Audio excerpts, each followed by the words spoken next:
বিসমিল্লাহির রহমানির রহিম। Dinarpur college online ক্লাসরুমে স্বাগতম।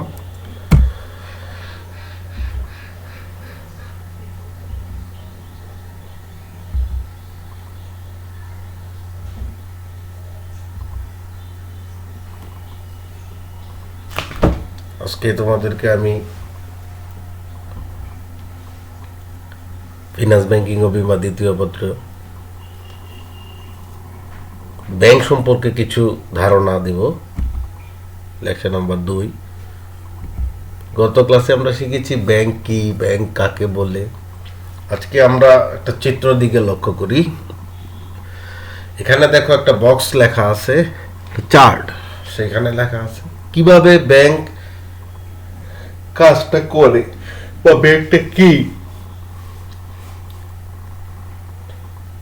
আমানতকারীদের কাছ থেকে কম সুদে বা লাভে অর্থ জমাকারী, ঋণ গ্রহীতা বেশি সুদে বা লাভে অর্থ গ্রহণকারী। একটু লক্ষ্য করো, ব্যাংকের কাজ হচ্ছে যেখান থেকে কম প্রফিট করে মানুষের কাছ থেকে অর্থ জমা নিবে এবং একটা আর্থিক ও মধ্যস্থ ব্যবসায়ী প্রতিষ্ঠান হিসেবে ভূমিকা পালন করবে। অল্প সুদে আমানত গ্রহণ করে অধিক সুদে ঋণ দান করা, এই দুইটা কাজের মধ্যস্থ হিসাবে ব্যাংক তার লাভ করে থাকে। অধ্যাপক আর.পি. ক্যান্ট বলেছেন, A bank is an institution whose principal function is to collect the unutilized money from the people and to lend it to others. অর্থাৎ ব্যাংক হচ্ছে এমন একটি প্রতিষ্ঠান যার মৌলিক উদ্দেশ্য হচ্ছে অব্যবহৃত উদ্ধৃত অর্থ সংগ্রহ করা এবং অপরকে তা ঋণ হিসাবে প্রদান করা। মূলত ব্যাংকের কাজই হচ্ছে, ব্যাংক হচ্ছে ধার করা অর্থের ধারক।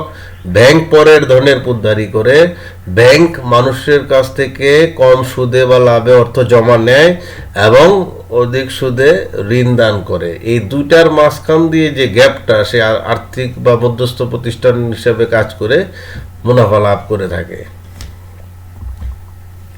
ব্যাংকিং এর ধারণা আরেকটু লক্ষ্য করো। সাধারণভাবে বলা যায় কি, ব্যাংকের সব কাজই ব্যাংকিং। ব্যাংক হলো একটি প্রতিষ্ঠান, তার ব্যাংকিং হলো উক্ত প্রতিষ্ঠানের কাজ।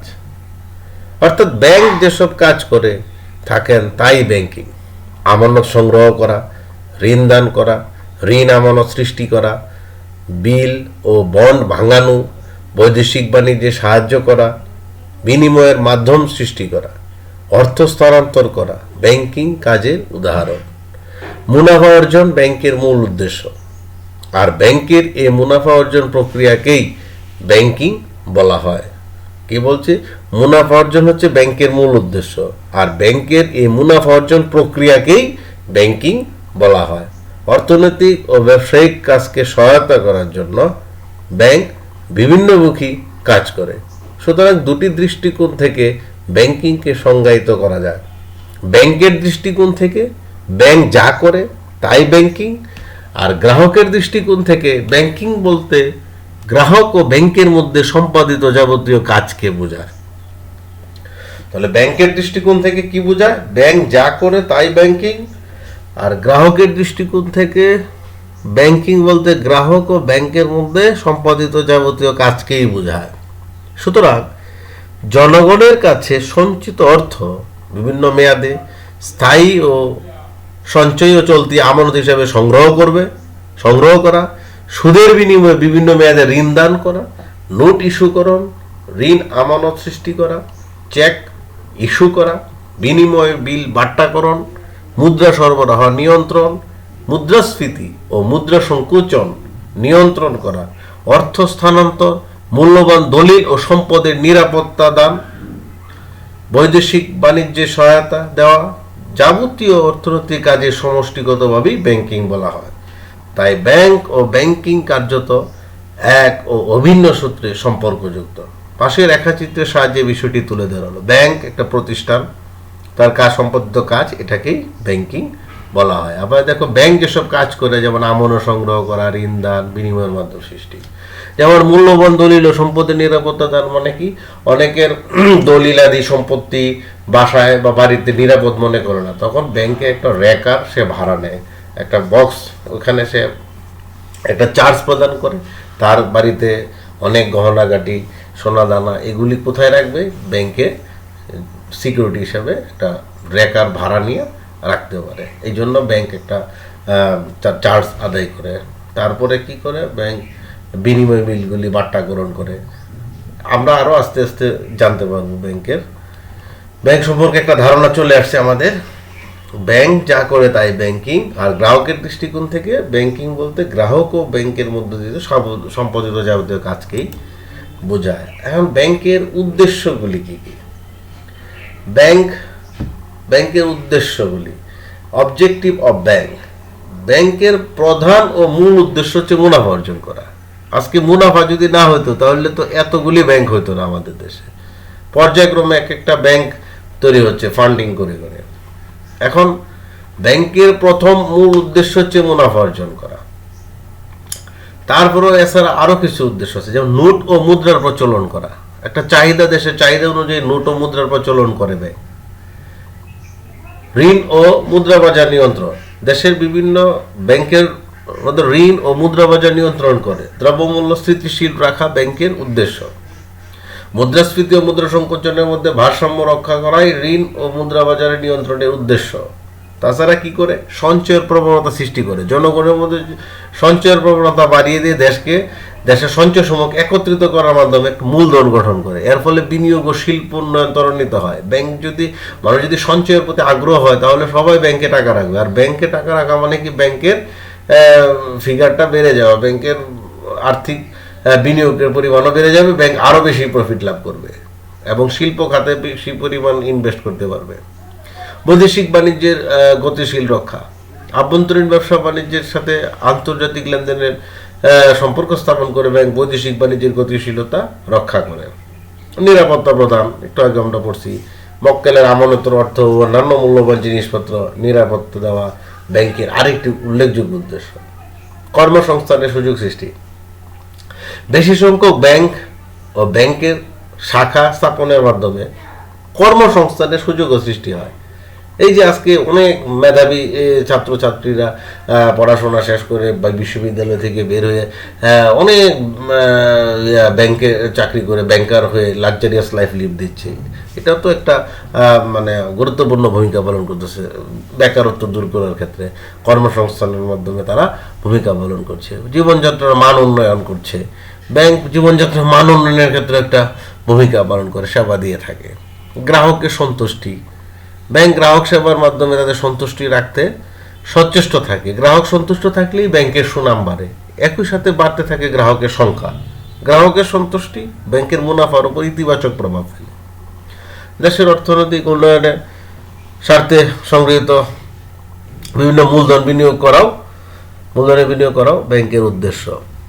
পরামর্শ দান করা, সরকারকে দেশের অর্থনৈতিক উন্নয়নে পরামর্শ দান করাও ব্যাংকের একটি গুরুত্বপূর্ণ কাজ।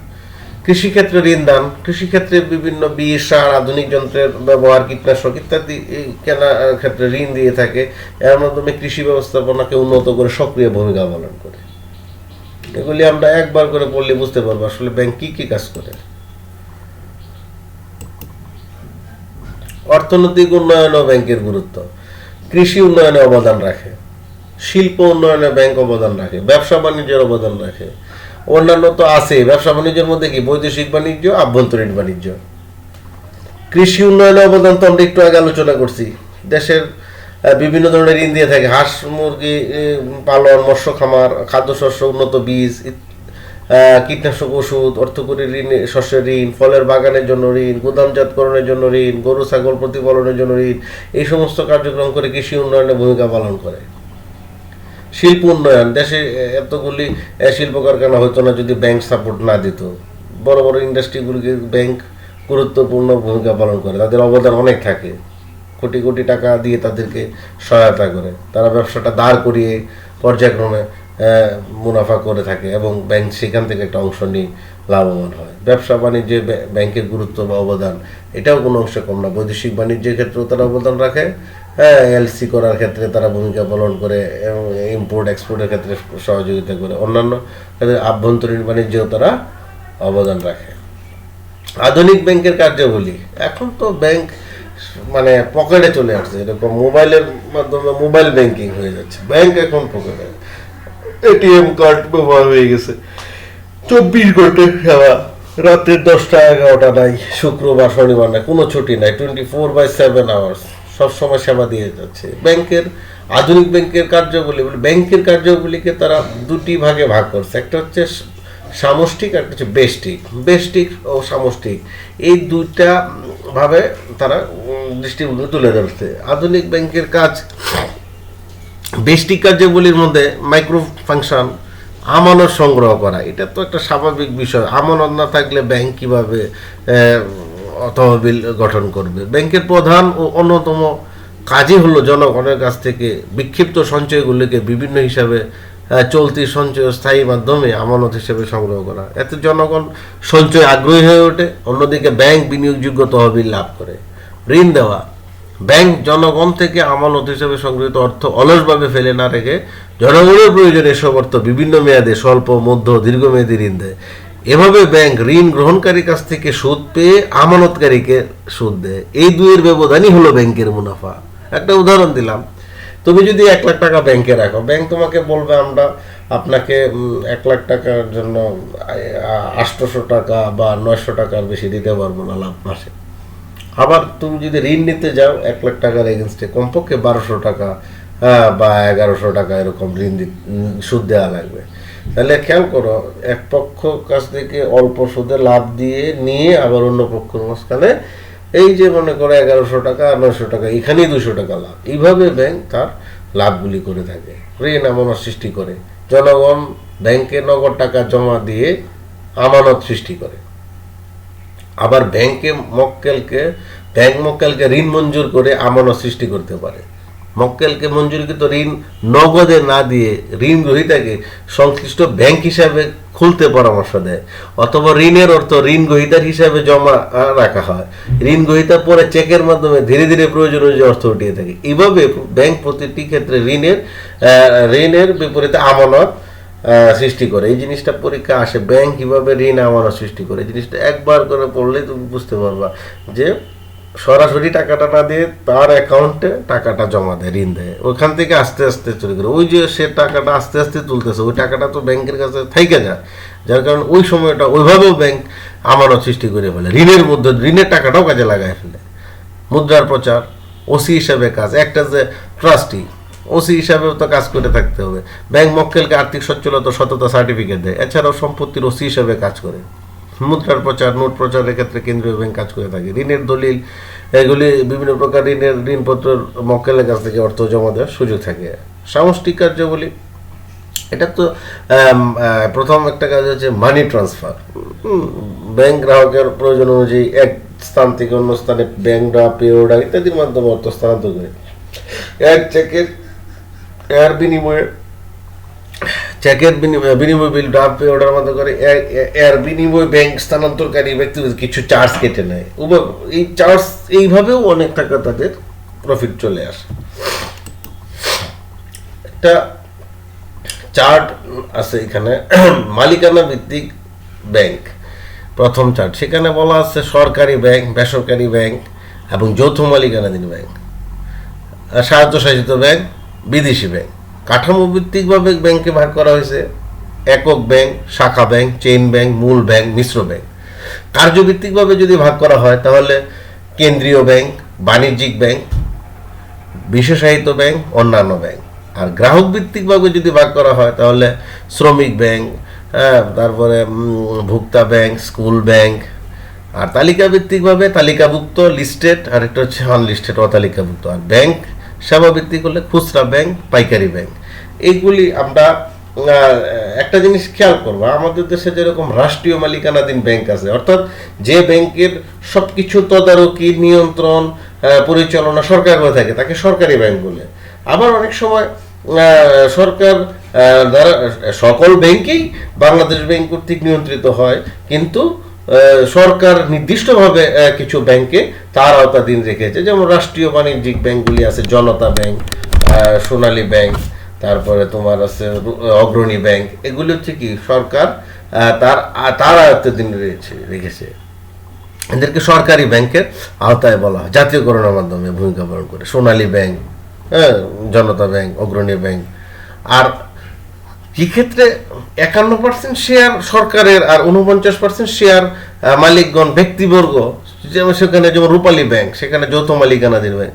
এইভাবে পার্ট বাই পার্ট যদি আলোচনা করি আমরা, তাহলে সব কিছু লক্ষ্য করতে পারবো। আর বিদেশি ব্যাংক কি? এটা হচ্ছে সম্পূর্ণভাবে বিদেশি মালিকানায় প্রতিষ্ঠিত ব্যাংকে বিদেশি ব্যাংক বলা হয়। পৃথিবীর প্রায় সব দেশে অন্যান্য দেশের ব্যাংক আছে, যেমন standard chartered bank, city bank, NA, HSBC মানে হংকং সাংহাই ব্যাংকিং কর্পোরেশন, এগুলি রয়েছে। আর প্রাইভেট ব্যাংক তো জানোই, যেমন ইসলামী ব্যাংক আছে, আমাদের প্রাইম ব্যাংক, এশিয়া ব্যাংক, কত ব্যাংকই তো আছে, ন্যাশনাল ব্যাংক, পূবালী ব্যাংক, এগুলি হচ্ছে প্রাইভেট ব্যাংক, বেসরকারি মালিকানায় গঠিত। তো আমরা আজকে যে আলোচনাগুলি করলাম এগুলি একটু মাথায় রেখো। আর সবাই যে বইটা আমরা রেফারেন্স করে দিয়েছি, বইয়ের মধ্যেই সব কিছু সুন্দর করে বিস্তারিত দেওয়া আছে, বইটা ভালো করে সংগ্রহ করে পড়তে থাকো। আর সময় কিন্তু বেশি নাই, কখন কি সিদ্ধান্ত হয় বলা যায় না। তোমার কাজ হচ্ছে, তুমি একজন ছাত্র, তোমার পড়াশোনা তুমি চালিয়ে যাও, পরীক্ষা সময় যেন কোনো অপ্রস্তুত বা মানে কোনো কষ্ট না হয়, সব দিক দিয়ে প্রস্তুত রাখো। আর কারা কারা ক্লাসটি করলে কমেন্টস করে আমাকে জানাও, আরও কোনো পরামর্শ থাকলে আমাকে দিও। ভালো থেকো, সুস্থ থেকো, আল্লাহ হাফেজ।